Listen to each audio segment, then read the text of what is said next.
Барлықтарыңызға сәлем қыздар, менің асханама қош келдіңіздер.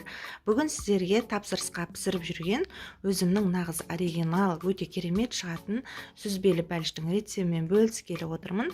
Видеоны соңына дейін қараңыздар.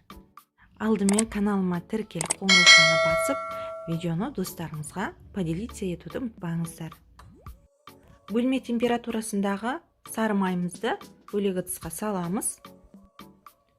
Үстіне қант және бір жұмыртқамызды қосамыз. Жақсылап араластырамыз.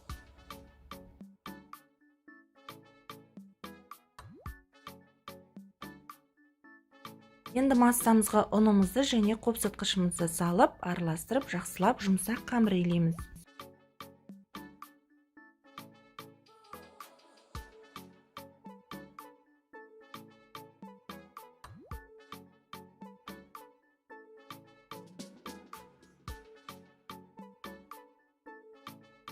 Осындай қолға жабыспайтын жұмсақ қамыр шығады.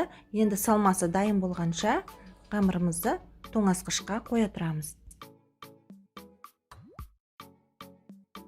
Енді салмасын дайындаймыз. Ыдысымызға сүзбемізді, қант және ванилин, жұмыртқа салып, және манна крупа салып, жақсылап осындай блендермен езгілеп бір қалыпты масса болғанша араластырамыз.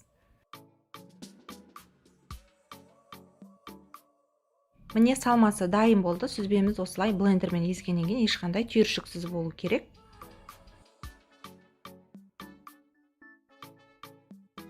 Енді тоңазытқыштан қамырымызды алып, формамызға осылай қолымыздың көмегімен барлығын бірдей етіп төсеп шығамыз. Менде форма диаметрі 22. Міне мен осылай стаканның көмегімен тағы да тегістеп шықтым.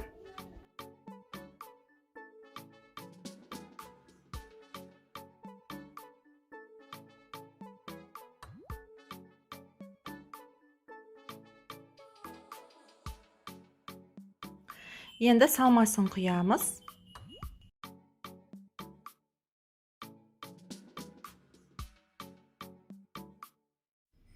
Бетін жақсылап тегістеп шығамыз.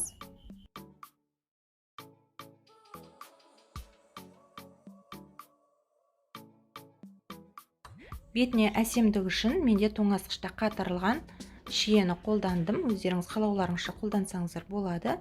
Және қызып тұрған пеште 180 градуста жиегі қызарғанша 25-30 минутта пісіріп аламыз. Міне біздің сүзбелі бәлішіміз дайын. Әбден суығаннан кейін барып кесу керек. Жан-жағына осындай қант ұнтағын септім. Бұны сіздер тапсырысқа пісірсеңіздер болады. Дәмі өте керемет болып шығады. Видеоны соңына дейін қарағандарыңызға рахмет. Каналға тіркеліп қолдауларыңызды сұраймын.